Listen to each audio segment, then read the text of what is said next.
வணக்கம் ஃப்ரெண்ட்ஸ். இப்போ வந்து பார்த்தீங்கன்னா, அடுத்து காய்ந்த அடியும் கிளைக்கும் எப்படி பெயர் இருக்குது, இலை வகைகளுக்கு எப்படி பெயர் கொடுத்துருக்காங்கிறத ஒரே ஒரு ஷார்ட்ஸாக பார்த்தலாம். காய்ந்த குச்சி வந்து சுள்ளி சொல்லுவாங்க இல்லையா, சுள்ளி பொறுக்க போயிருக்காங்கம்பாங்க. இப்போ சின்ன சின்ன குச்சிகளை பொறுக்கிட்டு வர்றதுக்கு வந்து சுள்ளி. அதே இது காய்ந்த சிறு கிளையாக இருந்ததுன்னா அதுக்கு வந்து விறகு.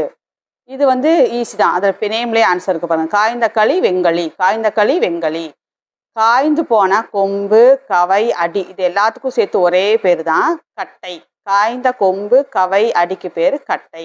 காய்ந்த குச்சி சுள்ளி, காய்ந்த சிறு கிளை விறகு, காய்ந்த களி வெங்களி, காய்ந்த கொம்பு கவை அடி வந்து கட்டை ஆயிடுச்சு.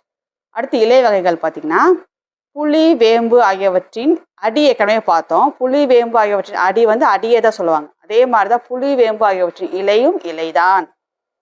அப்புறம் நெல்லுக்கு வந்து நம்ம தாள் வந்து அடின்னு நெல்லோட இது வந்து பார்த்திங்கன்னா அடி வகையை வந்து தாள்னு படித்தோம்.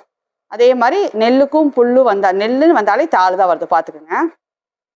சோளம் கரும்பு, நம்மளால் கரும்பு வாங்க போகும்போது சொல்லுவாங்க தோகையை வெட்டவான்னு கேட்பாங்க. அப்போது அதோட இலைகளுக்கு பேர் தோகை.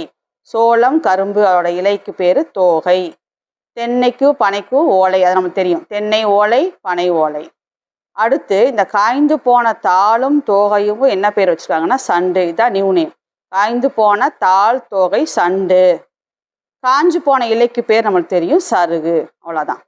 புளி வேம்புனால் அடினாலும் புளி வேம்பு ஆகியவற்றின் அடி வந்து அடியே தான். புளி வேம்பு ஆகியவற்றின் இலை வந்து இலையே தான்.